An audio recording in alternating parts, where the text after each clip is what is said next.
जय श्री परशुराम। बिहार से एक चौंकाने वाला बयान सामने आया है। कोई कबूतर है गोल्डन दास, जिसे तीतर का बाल, जिसके पिछवाड़े में तीतर का बाल कई दिनों से खुजली कर रहा है। वो 14 अप्रैल के दिन मनुस्मृति को जलाने की बात कर रहा है। कह रहा है कि बाबा साहेब के जन्मदिन के दिन वो मनुस्मृति को सार्वजनिक रूप से जलाएगा।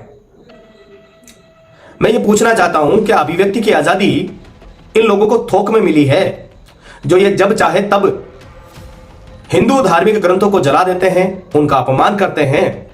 क्या देश में कोई कानून व्यवस्था नहीं है, या कानून व्यवस्था सिर्फ इनको संरक्षित करने के लिए बनी है?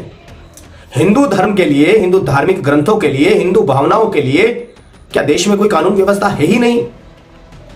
आज ये व्यक्ति सार्वजनिक रूप से मनुस्मृति को जलाने की बात कर रहा है। कल को कोई दूसरा व्यक्ति जो हम में से खड़ा होगा, वो सार्वजनिक रूप से जब बाबा साहब को जलाने का प्रयास करेगा, तब भी क्या जो ये कानून आज इनको संरक्षण दे रहा है, हमें भी संरक्षण देगा? क्योंकि सार्वजनिक रूप से सिर्फ धार्मिक ग्रंथ नहीं जलेंगे, उनको जलाने वाले, उनको जलाने के लिए प्रेरित करने वालों के भी पोस्टर जलेंगे, उनकी मूर्तियां तोड़ी जाएगी।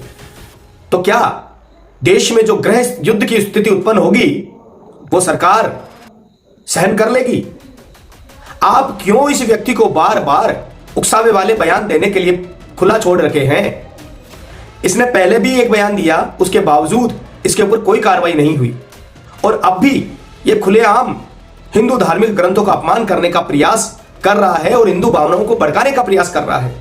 कल को कोई उठकर इसके हाथ पैर तोड़ देगा या इसके ऊपर कोई हमला कर देगा, तो इसका भुगतान कौन करेगा? इसका दोषी कौन होगा? यह सोचने वाला प्रश्न है। हमारी लड़ाई इस मानसिक रोगी से नहीं है, हमारी लड़ाई है भाजपा से, जिसके शासित प्रदेश में ये सब घटनाएं बढ़ रही है। लगातार धार्मिक ग्रंथों को जलाया जा रहा है, लगातार धार्मिक ग्रंथों पर और मंदिरों पर प्रहार किए जा रहे हैं, लगातार गौ माता का शोषण किया जा रहा है।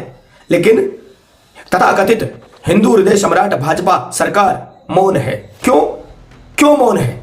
क्या हमारे वोटों से आपको सत्ता हासिल नहीं हुई? और अगर आपका मौन यूं ही लगातार चलता रहा तो माफ करना, अब हमें आपको चुनने में कठिनाई उत्पन्न होगी, हम आपको चुनने में असमर्थ होंगे।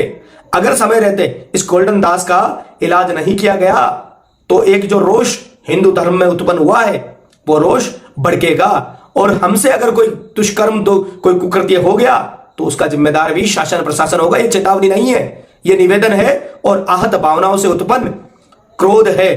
समय रहते इस पर कार्रवाई करें, अन्यथा हम कार्रवाई को मजबूर हैं। हर हर महादेव।